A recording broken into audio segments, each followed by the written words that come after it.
자, 2019년 7월 14일에도 인사를 드리고 있는 크립토 토마토입니다. 비트코인이 이 1800불대까지 또 떨어졌었으나 한번 쭉 끌어올리면서 지금 현재 11,383불에서 거래가 진행이 되고 있습니다. 그리고 지금 현재 도미넌스는 아직도 65% 이상을 차지하고 있는 그런 상황입니다. 자, 근데 여러분 큰일 났습니다. 비상이 걸렸는데 톰리의 발언, 트럼프 대통령의 발언 때문에 비트코인이 올해 안에 4만 달러까지 갈 수 있게 될 것이다. 자, 이제 5개월 정도 남았나요? 이 톰리는 4만 달러까지 간다라고 합니다. 톰리가 말한 것 90% 이상 항상 반대로 가기 때문에 이 굉장히 불안한 그런 발언이 아닐 수가 없는데요. 웃기는데 웃질 못하겠습니다. 자, 그런데 아주 가능성이 없는 것도 아니에요. 오늘 이제 미국의 재무장관이 이런 이야기를 했습니다. 미국이 이제 9월 초가 되면은 달러가 바닥나게 될 수 있을 것이다. 현금이 바닥나게 될 것이다. 라고 이렇게 밑밥을 뿌린다고 해야죠. 이제 달러를 더 찍겠다. 이런 식으로 이제 예고를 하고 있는 것은 아닌가라는 생각이 드는데, 그렇게 되면은 달러 가치가 떨어지니까 사람들이 이 돈을 다른 데다 투자를 하게 되지 않을까 하는 그런 생각이 들게 되고, 그렇게 됐을 경우 돈이 주식시장으로 가거나 이 비트코인으로 오게 될 수 있지도 않을까 하는 그런 생각을 해봅니다.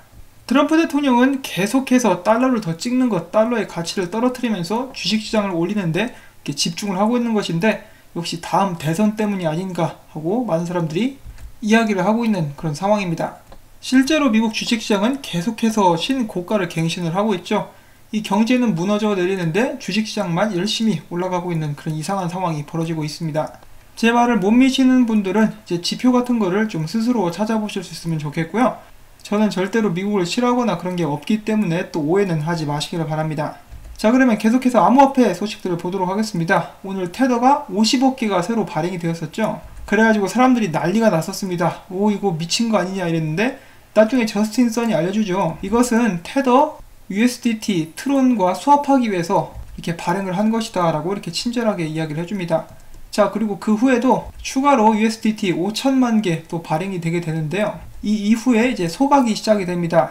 첫 번째로 5억 개를 소각을 하고, 그 뒤로는 45억 개를 추가로 또 소각을 하게 됩니다. 그래서 좋다 말았죠.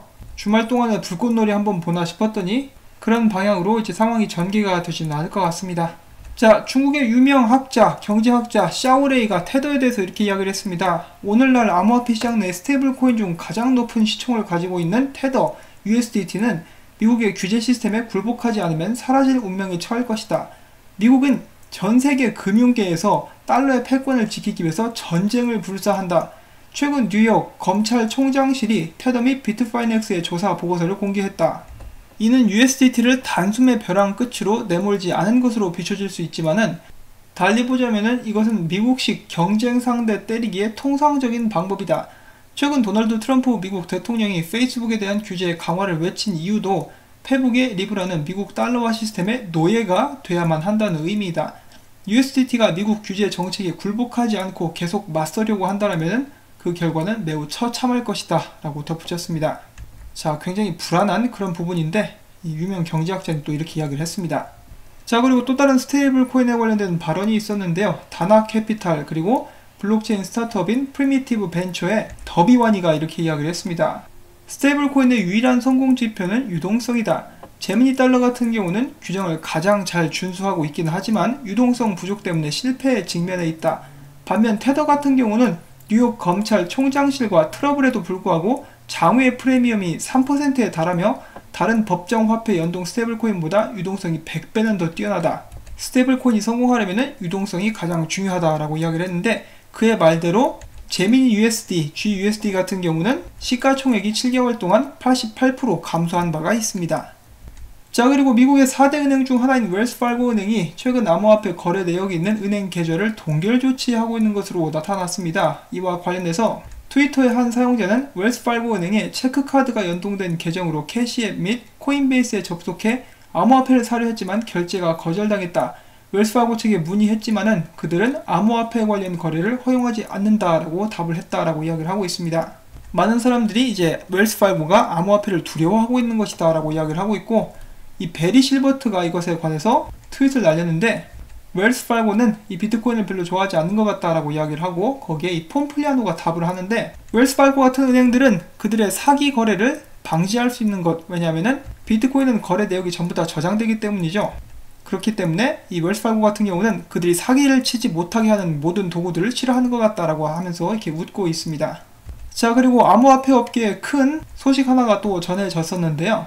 이번 주에 예정된 페이스북 리브라의 미국 의회 청문회를 앞두고 Keep Big Tech Out of Finance Act라는 제목의 토론 예전 법안의 초안이 공개가 되었습니다. 이는 대형 IT 기업이 암호화폐를 운영할 수 없도록 하는 그런 법안인데요. 해당 초안 같은 경우는 연 매출 250억 달러가 넘고 온라인 마켓, 거래소 혹은 제3자 연결 플랫폼을 운영하는 모든 기술 관련 기업 대상들을 의미하고 있으며 해당 기업들이 법을 어긴 시 100만 달러의 벌금을 부과받게 된다라고 덧붙였습니다. 미디어에 따르면 한 내부 관계자가 미 의회 하원 금융서비스위원회가 해당 초안을 제출한 것이라고 주장을 하지만은 아직까지 공식 발표는 나오지 않은 것으로 알려져 있습니다. 자, 그리고 이에 대해서 이번에는 폼플리아노가 한마디 하는데, 와, 이런 법안이 나오게 되다니. 성공할 것 같지는 않지만은 일단 비트코인에게는 좋은 뉴스인 것 같다라고 이야기를 합니다. 굉장히 낙천적인 친구죠. 무슨 소식만 나왔다면 전부 다 비트코인에게 좋다라고 이렇게 이야기를 열심히 해주고 있습니다. 자, 그 다음으로는 계속해서 리브라에 관련된 소식인데 미국의 워싱턴 포스트가 이야기합니다. 각국 정부가 페이스북의 암호화폐 프로젝트 리브라를 두려워하는 원인은 리브라가 어떠한 단일 규제 기관의 감독을 받지 않기 때문이다. 나아가 현재 리브라는 미국 내 은행들을 직접 규제하는 연방준비제도의 규제 관할에 속하지 않는다라고 연준 의장이 직접 이야기를 했죠. 그리고 페이스북은 리브라를 통해서 금융에 접근하지 못하는 수십억 명의 전세계 인구들에게 전통 금융 서비스의 대안을 구축하려 한다. 한편 페이스북이 리브라를 통해 전례 없는 세계 금융 시스템을 구축한다면 정부 발행 법정 통화와 소비자 개인 정보는 위협받을 여지가 있다라고 덧붙였습니다. 그리고 또한 이 칼리브라의 부사장이 이렇게 이야기를 했는데, 칼리브라는 페이스북 암호화폐 리브라의 유일한 암호화폐 지갑이 아니며 유일한 지갑이 되고 싶지도 않다. 리브라 생태계는 현지 공급 업체들이 네트워크에 참여해 자발적인 KYC를 진행할 수 있다. 리브라 협회는 비영리 재단으로서 협력 업체들의 자발적인 KYC 인증 및 정부와 협력 관계를 구축하려고 하고 있다. 이를 통해 그들이 보다 많은 신분증이 없는 사람들에게 관련 증서를 발급하길 기대한다 라고 이야기를 하고 있습니다. 자, 그런데 전세계 법정 통화를 위협한다 그러면 각 나라의 정부가 역시 가만히 있지는 않을 것 같습니다. 자, 그 다음에는 많은 사람들이 어떻게 보면 기대를 하고 있었던 암호화폐가 나온다라는 것인데 바로 황금에 연동된 암호화폐가 나올 것이다 라는 것입니다. 문제는 이것을 발행하는 곳이 이란입니다. 최근 미디어에 따르면 이란이 곧 황금이 연동된 암호화폐를 출시할 것이다. 해당 암호화폐는 중앙은행의 허가를 받아야 채굴이 가능할 예정이고, 또한 이 해당 암호화폐는 이란 중앙은행과 이란 민간 IT 기업 컨소시엄의 협약을 통해서 채굴된다. 이란의 암호화폐는 황금과 연동이 되지만 그 기능은 해외 경쟁 상대들과 유사할 것이다 라고 덧붙였습니다. 자, 드디어 최초로 황금과 연동된 암호화폐가 나온다. 지난번에는 러시아에서 이렇게 만들 의향이 있다라고 소식이 나온 적이 있었는데, 일단 법정 화폐보다는 조금 더 안정적인 그런 화폐가 되지 않을까 하는 그런 생각도 해봅니다. 자, 다음은 캐나다에 관련된 짧은 소식이 있습니다.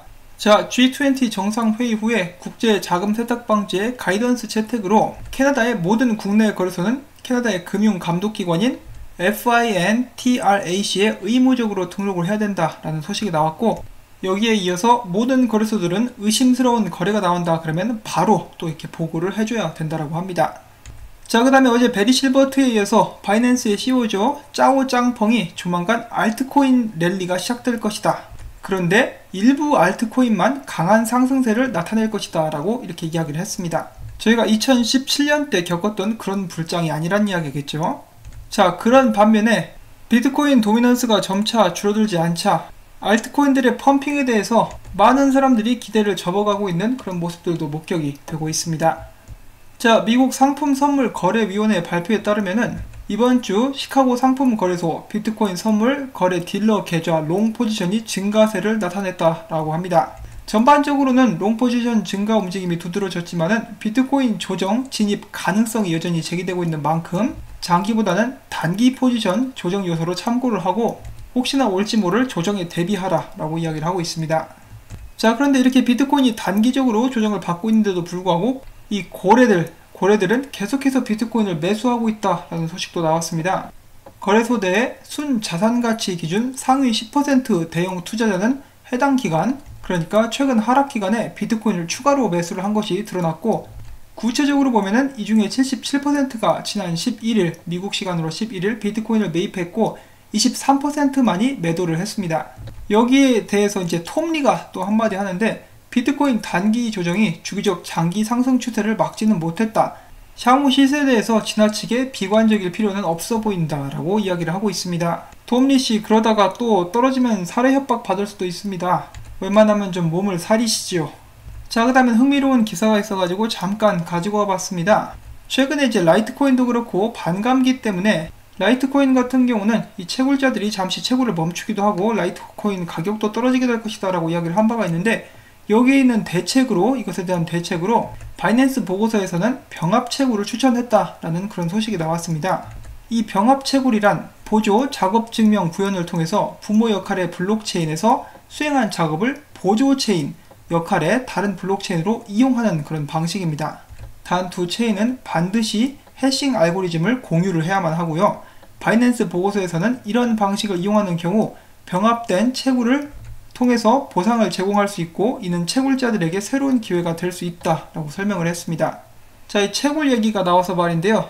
레딧의 암호화폐 커뮤니티 내에서 비트코인이 이 전기세 문제로 앞으로도 채굴이 어려워질 수도 있다라는 주제로 이제 토론이 오고 갔다라고 이렇게 소개를 하고 있습니다. I will sell, you will buy라는 소셜미디어 레딧의 이용자는 컴퓨터 엔지니어이며 블록체인 전문가인 자신의 친구가 높은 전기요금 때문에 비트코인이 11년 안에 채굴이 어려워질 것으로 전망하고 있다고 밝혔습니다. 뉴투데이는 소셜미디어 등에서 전문가를 자처하는 사람들이 에너지 비용상의 문제로 채굴업자들이 사업을 포기하게 될 것이며, 채굴자들이 없어지면 비트코인 채굴도 불가능해질 것이라고 주장을 하고 있다고 전달을 했습니다.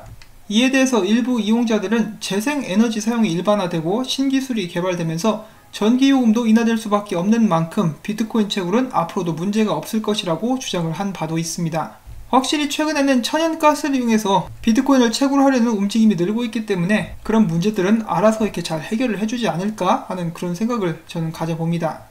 자, 그러면 비트코인 최근 차트 분석에 대해서 몇 가지를 한번 보도록 하겠습니다.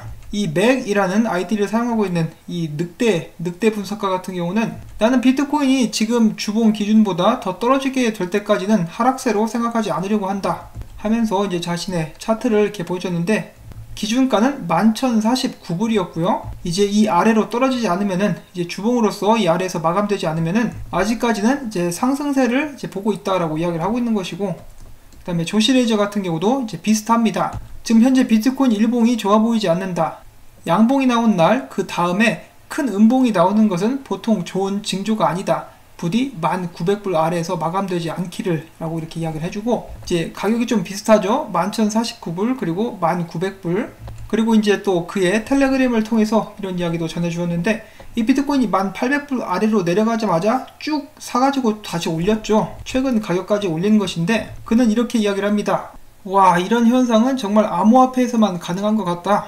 아무리 생각해도 테더가 신규 발행되면서 비트코인 펌핑이 올 것 같아서 사람들이 이 펌핑 오기 전에 비트코인을 산 것 같기도 한데, 사실 그것은 트론 USDT 수합을 위한 것이었다. 비트코인은 지금 주 저항선 아래 자리를 잡고 있는데 내일 주봉 마감까지 어떻게 될지 한번 지켜봐야겠다라고 이야기를 하고 있습니다.